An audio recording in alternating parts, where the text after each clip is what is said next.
पाकिस्तान के छात्रों की ऐसी क्या मजबूरी आ गई कि उनको अपने बस पर भारत का तिरंगा लगाना पड़ गया। चलिए जानते हैं।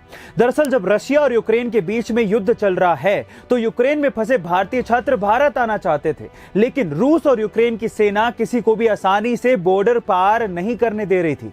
ऐसे में भारतीय छात्रों ने जब अपनी बस के सामने भारत का तिरंगा लगाया तो उन्हें बिना किसी दिक्कत के बॉर्डर पार करवा दिया गया।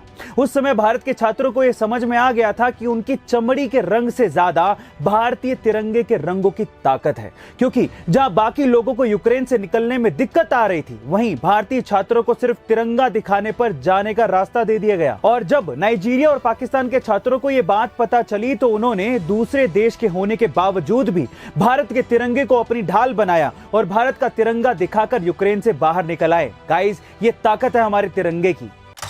अल्लाह का एक ऐसा बंदा जिसने मुस्लिम होने के बावजूद भी 100 से भी ज्यादा हिंदू मंदिरों को रिकंस्ट्रक्ट करवाया है। कौन है ये बंदा, चलिए जानते हैं। दरअसल अल्लाह के उस बंदे का नाम है के मोहम्मद, जो आर्कियोलॉजिकल सर्वे ऑफ इंडिया में 24 साल से एक आर्कियोलॉजिस्ट के तौर पर काम कर रहे हैं।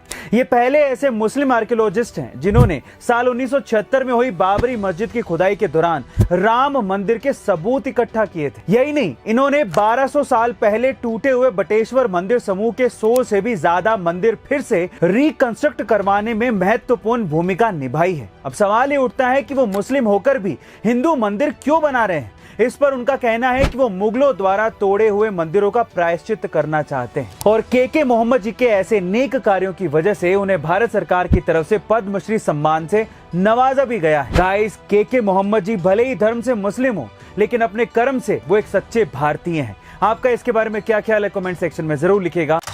1936 के हॉकी ओलंपिक फाइनल में जब भारत और जर्मनी की टीमें आमने सामने थीं, तो इस मैच को देखने के लिए जर्मनी का तानाशाह हिटलर भी मौजूद था। पहले हाफ तक हालात ये थे कि 1-0 से भारत जर्मनी से आगे था। ये देखकर जर्मनी के स्टाफ ने मैदान पे पानी फैला दिया ताकि भारतीय खिलाड़ी जो कि सस्ते जूते पहने हुए थे वो ढंग से खेल ही ना पाए। लेकिन ध्यानचंद और उनकी टीम ने जूते उतार दिए और नंगे पांव लगातार 7 गोल करके जर्मनी को बुरी तरह से हरा दिया। इस शर्मनाक हार को देख के हिटलर वहां से चला गया, लेकिन अगले दिन हिटलर ने ध्यानचंद को अपने ऑफिस में बुलाया और कहा कि तुम जर्मनी के लिए खेलो और हम तुम्हें पैसा देंगे। लेकिन उन्होंने साफ मना करते हुए कहा कि मैं भारत के लिए ही खेलूंगा। हॉकी के जादूगर इस भारत के सपूत को मेरा सलाम। मुंबई में रहने वाले एक 13 साल के लड़के का अगले दिन मैथ्स का एग्जाम था। जब बुक ढूंढने गया तो पता लगा कि गलती से उसकी बुक मुंबई में रहने वाले अंकल के घर पे रह गई है। तो उसने पापा को कॉल किया और कहा कि क्या आप किसी लड़के को भिजवा कर बुक मंगवा देंगे। तो पापा ने कहा ये पॉसिबल नहीं है, सब बिजी हैं। तो फिर उसने कहा कि क्यों ना अंकल को कह दें आप कि वो कुरियर करवा दें। तो पापा हंसने लगे कि पहली बात तो सेम डे कोई कुरियर देगा नहीं, और अगर देगा भी तो बहुत ज्यादा चार्ज करेगा जितने में तो तुम बुक खरीद लोगे। तो इसी प्रॉब्लम का सॉल्यूशन उसके दिमाग में आया। उसने सोचा कि क्यों ना एक स्टार्टअप शुरू किया जाए जो कि सेम डे पिकअप करे और सेम डे डिलीवरी करे, और वो भी कम चार्जेस में। 8 महीने की मेहनत के बाद उसने एक कंपनी शुरू की और देखते ही देखते वो कंपनी करोड़ों की कंपनी बन गई।